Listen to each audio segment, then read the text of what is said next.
स्थान है जहाँ पे कृष्ण भगवान ने पहली बार राधा रानी जी की मटकी यहाँ पे फोड़ी थी।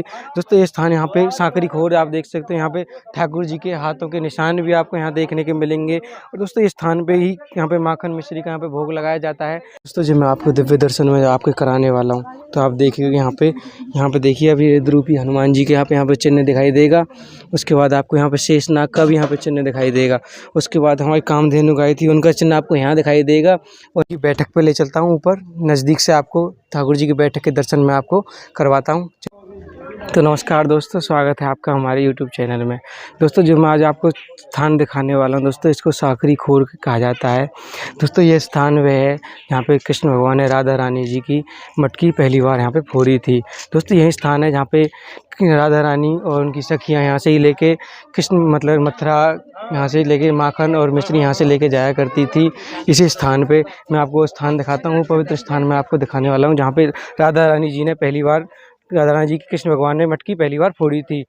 दोस्तों ये वह स्थान है जहाँ पे कृष्ण भगवान ने पहली बार राधा रानी जी की मटकी यहाँ पे फोड़ी थी।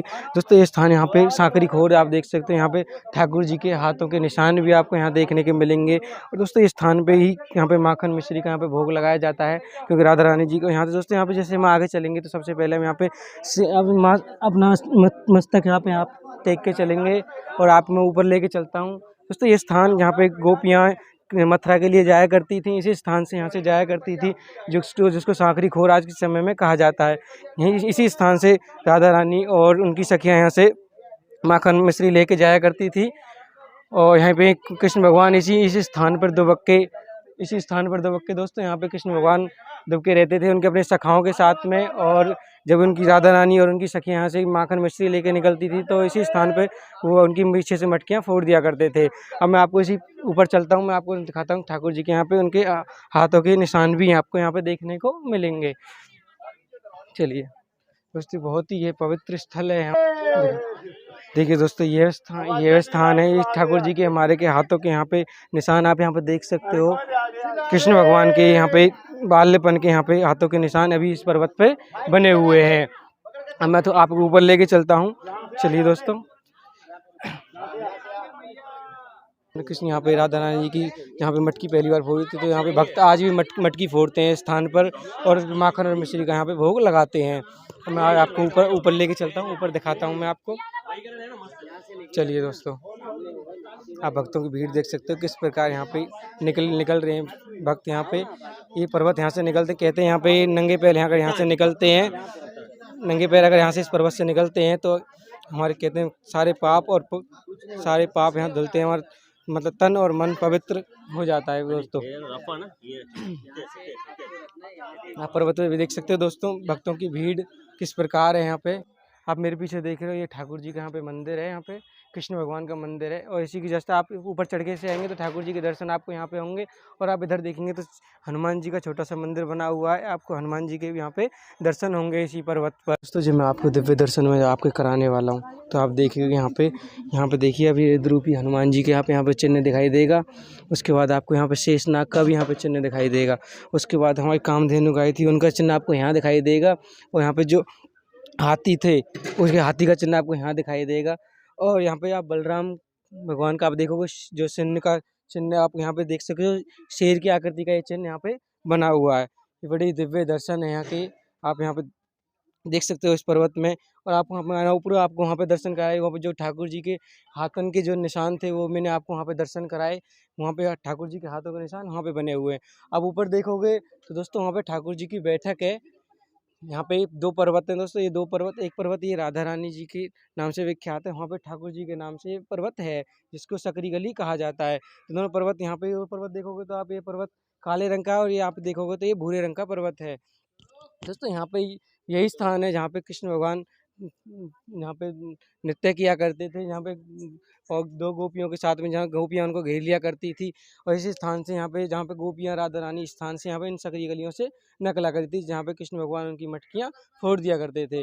आप ऊपर जो ठाकुर जी की बैठक देख रहे हो वहाँ पे, और ये स्थान जो यहाँ पे ये नीचे आप जो वृक्ष देख रहे हो यहाँ पे कृष्ण भगवान छुप के यहाँ कृष्ण राधा जी की यहाँ पे मटकियाँ फोड़ा करते थे। इस स्थान के पीछे कृष्ण भगवान छुपे रहते थे और अपने बाल सखाओं के साथ में।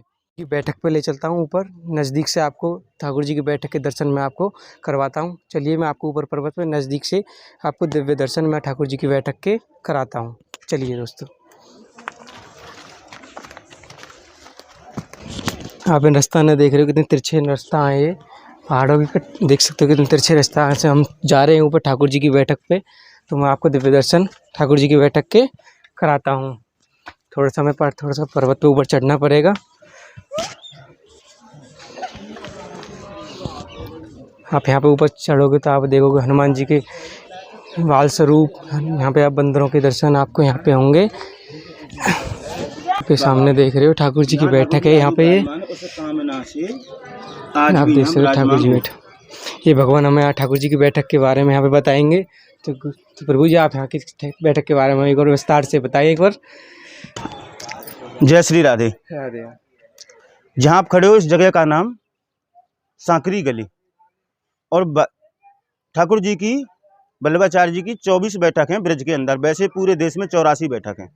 84 में से ये 23 नंबर की बैठक है। 22 बैठक हर कोई करता है, ये 23वीं नंबर की बैठक है। यहाँ ठाकुर जी प्रतिदिन गोपीनते दान लिया करते हैं इस गली के अंदर। उसी भाव से ठाकुर जी यहाँ बैठते थे, और यहाँ से दोनों तरफ 20-20 मील तक दूरी तक दिखता है। अब थोड़ा मौसम थोड़ा ऐसा हो रहा है, अगर मौसम साफ होगा तो आप 20-20 किलोमीटर दूरी तक देख सकते हो। 20 किलोमीटर की दूरी में 8 गांव इधर और 8 गांव इधर, 16 गांव आते थे। 16 गांव की जितनी भी गोपियां थीं सभी इसी रास्ते से जाती थी, क्योंकि गैवर बन के और बरसाना के इस पहाड़ी की पल्ली तरफ में होकर जमुना जी बहती थी, तो इसलिए यही मार्ग चलता था। और ठाकुर जी सबसे दान धरावे कि हमारो दान दो मार्ग दान, बगैर दान तो जाने नहीं दूंगा। और जो नहीं दान देती थी ठाकुर जी उसकी मटकी तोड़ते थे, जो प्रेम से दे जाती थी उसकी मटकी छोड़ देते थे। तो ठाकुर जी क्या है कि प्रेम गली यति सांकरी या मैं दोयना समय, अगर ना करे तो मटकी फोड़े और हाँ करे तो जबरदस्ती सबको ले। तो ये प्रेम गली यति सांकरी या मैं हाँ करी ना करी। श्री जी बोली अगर ना करूं तो प्रीत जाए और हाँ करूं तो रीत जाए, इसलिए सांकरी गली में हाँ करी ना करी। ठाकुर जी ने जबरदस्ती दान लियो। हमारो दान देहो गुजरेटी, बहुत दिना चोरी दद बेचो आज अचानक बेटी। अतिरज काज करेगी बड़े गोप की बेटी, कुम्मन दास प्रभु गोवर्धन धर बुजुर्ग लपेटी। हमारी जो लेडीजें होती हैं ब्रज की, वो आज भी साड़ी के ऊपर ओढ़नी धारण करें, और ओढ़नी धारण करके तो ठाकुर जी ने क्या किया कि ऐसे ऐसे हाथ में अंटा लगाया, ओढ़नी माने चूंदरी, जैसे अंटा लगाया और ऐसे खींचा तो सिर पर रखी मटकी गिरी, तो ठाकुर जी ने दान आरोग्य। तो ये गली है। यहाँ ठाकुर जी ने वल्लभाचार्य जी देख के रसिया उगाए के रसिया बताए हमें एक बार। हमारो दान दे जारी नई दद बेचबे बारी, ये तो ठाकुर जी को पद है। तो ठाकुर जी तो पूछ हमारो दान दे जारी नई दद बेचबे बारी, नई अंगिया नई साड़ी चले तू चाल मतवारी, मटकिया शीश पे भारी। भारी वजन लेके ब्रज की गोपी ही जा सकती है, अन्यथा तुम इसमें से खुद नहीं निकल सकते जल्दी से। तो ठाकुर जी तो गोपियां अब सखा बोलने लगे महाराज नई कैसी हो, बाकी परिभाषा बताओ। तो ठाकुर जी बता रहे कि नई भैया आवे जब घर में कैसे चले, झमक झम झूमती डोले रसीले बैन मुख बोले, और ये घूंघट क्यों नहीं खोले मरी जाए लाज की मारी। हमारो दान दे जारी नई दद बेचबे बारी। अगर इस गली में तुम जूता चप्पल पहन के जाओगे या इस पर्वत पर चढ़ोगे तो मर्यादाहीन हो जाओगे। अगर स्त्री अपना सर खोल के निकले तो ब्रह्म संबंध होता है, वो खत्म हो जाता है। ब्रह्म संबंध माने जिससे गुरु का जो दिया हुआ बीज मंत्र, अगर गुरु जिंदा है तो दोबारा मिल सकता है, और गुरु अगर लीला में चला गया तो ब्रह्म संबंध खत्म, दूसरा ही गुरु बनाना पड़ेगा। तो इसलिए इस गली को बड़ा महत्व है भैया। और ये दान की बैठक है, यहाँ ठाकुर जी बैठा करते थे। सामने में श्री जी का बैठने का स्थान, जो दूसरी छतरी आप देख रहे हो वो सामने श्री जी की है। इन दोनों पर्वतों का भेद, जिस पर मैं खड़ा हूं इसका श्याम वर्णीय रंग है, और जिधर सामने आप छतरी देख रहे हो उसका रंग गौर वर्ण है। तो इसको ब्रह्मा विष्णु दोनों ने मिलकर बनाया। तो बरसाना में ज्ञान लीला नहीं है, सिर्फ प्रेम लीला है।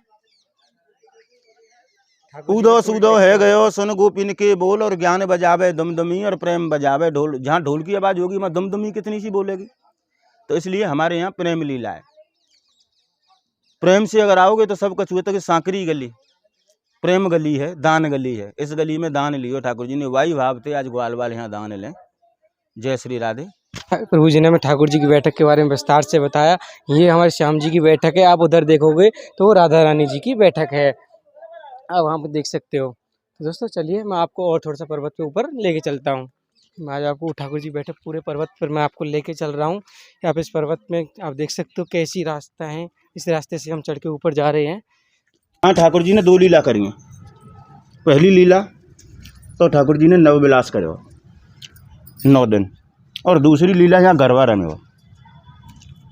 आप गाते हो नहीं, शेष महेश सुरेश गणेश और कोई ना या को पार ना पावे, और यहाँ ब्रज की छोहरियाँ छचिया बर छाछ पे नाच नचावे। बगल में वो रास मंडल है जहाँ जोगिन जी 2 गोपियाँ ले गई, क्योंकि जगह ऐसी है कि उस जगह पे अगर रास मंडल में तू आवाज़ लगाएगा नहीं तो उसकी आवाज़ ज़्यादा दूर नहीं जाएगी, उतने ही बीच में गूंज जाएगी, क्योंकि वो ज़मीन थोड़ा नीचे स्तर पे आ गया। इधर भी गहराई है और इधर भी ऊंचाई है, पल्ली तरफ भी ऊंचाई है, बीच में गहराई में रास मंडल है। वहाँ ठाकुर जी को जबरदस्ती जोगिन ने नचाया छचिया बर छाछ पे, क्योंकि ठाकुर जी तो अति प्रेम करेंगे और ठाकुर जी पे ऋषिया में क्यों। ब्रज की कहावत लटकंत हिला बचनंत गारी, बट रखे कूप जल खारी, और यही ब्रज की शोभा निराली। हमारे यहाँ चाहे कोई कितना भी बड़ा हो तो अब आए बन की जरा ऐसे समझ जैसे स्वयं तुम राष्ट्रपति हो, और ज्यादा अति प्रेम भयो तो गाली देंगे। तुम समझ लेना कि अगर इसको या तो क्रोध में गाली देगा, अगर वो प्रेम में प्यार से गाली दे रहा तो समझो इससे ज्यादा अति प्रेम है। बचनंत गारी कांटेदार वृक्ष कूप जल खारी। हमारे यहाँ तुम कोई फल का वृक्ष लगाओ गांव के अंदर, हो नहीं सकता है, क्योंकि उसके लिए बगीचा था, फूलों के लिए फुलवारियां थी, उसके बाद में फल बगीचों में जाते थे। अगर कुएं का पानी मीठा ही होता गांव में तो गोपी पनघट क्यों जाती, ये पनघट क्यों बनते। इसलिए ठाकुर जी ने इन 4 चीजों को श्राप दिया। काबुल की मेवा और ब्रज की टेंटी बराबर ताकतवर होती है, क्योंकि सब रोग नष्ट करने के लिए 26 रोगों को नष्ट कर देती है टेंटी, जिसका अचार घेरते हैं, जिसका अचार घेर के खाता है, कोई उसको तल के खाता है। ज़्यादातर अचार में ही यूज होती है, पर गुजरात में तो कच्ची भी खाते हैं, उनको सलाद सा बना के सेका और खाया। यहाँ ठाकुर जी की जोगिन वो भाई गरबा रमे हो साथ में। और नवरात्रों में तुम नवविलास करते हो, गुजरात में होता है नहीं, डांडिया रमते हैं और छोटी छोटी गोपियाँ नाचती हैं उसी भाव से, चढ़िया चोली पहन के। तो यहाँ लहंगा चुन्नी जो तू पहन के आई है, इसका महत्व है। और यहाँ ठाकुर जी को सभी कृष्ण सभी राधा के स्वरूप में ठाकुर जी हजारों करोड़ों रूप लेके सब सखियों के साथ में नाचे। तो ये नवविलासगढ़ जगह का नाम विलासगढ़। पहला मुख मानगढ़, दूसरा मुख दानगढ़ जहाँ दान लियो, तीसरा मुख माँ दियो दान लियो ना ठाकुर जी ने, और तीसरा मुख नवविलासगढ़ जहाँ गोपी ने नचाई ठाकुर जी। और चौथे मुख पर भानगढ़ पर श्री जी आज विराजमान है, वहाँ भी ठाकुर जी को गोपी ही स्वरूप है। 3 जगह ठाकुर जी गोपी स्वरूप में नाचे। मानगढ़ ऊपर तो दीनता है, ठाकुर जी स्वयं रोए माँ, क्योंकि श्री जी ने वहाँ पकड़ लिए। मानगढ़ जहाँ मान करो ठाकुर जी, यहाँ श्री जी मान कर गए तो वहाँ तो विरह में है। यहाँ ठाकुर जी नाचे हैं तो इसका नाम विलासगढ़, और इसको वैसे इसका मूल नाम है नवविलासगढ़। जहाँ भानगढ़ ऊपर है वहाँ भी सखियों ने ठाकुर जी को घेर के बैठा रखा है, और एक ही श्रृंगार में श्री जी के संग विराजे। ठाकुर जी को अलग से श्रृंगार ना हो, जैसे राधा कृष्ण को दोनों का अलग अलग हो, ऐसे नहीं हो, एक ही श्रृंगार में श्यामा जी और ठाकुर जी विराजमान है वहाँ भानगढ़। और चारों गढ़न का जो मुकट है वो मयूरकुटी, जहाँ ठाकुर जी मोर बन के नाचे। तो ये नवविलासगढ़। जय श्री राधे भैया। तो आप मेरे पीछे देख रहे हो, सामने देख रहे हो, ये है विलासगढ़, जहाँ पे आप यहाँ पे ऐसी मान्यता है कि यहाँ पे आवाज़ मारोगे तो ज़्यादा दूर नहीं गूंजे, क्योंकि ये नीचे स्थान पर है। तो यहाँ पे नीचे जैसे आवाज़ गूंजे सबरी गूंज के हमारे पास ही आवाज़ यहाँ से आती है। तो यहाँ पे ठाकुर जी ने यहाँ पे रास किया करते थे इसी स्थान पर। तो दोस्तों ये आप स्थान यहाँ पे देख रहे हो, तो ये है विलासगढ़, जिसे विलासगढ़ कहा जाता है। यहाँ पे ये ठाकुर जी की रास गृह था, यहाँ पे जहाँ पे रास ठाकुर जी यहाँ पे किया करते थे।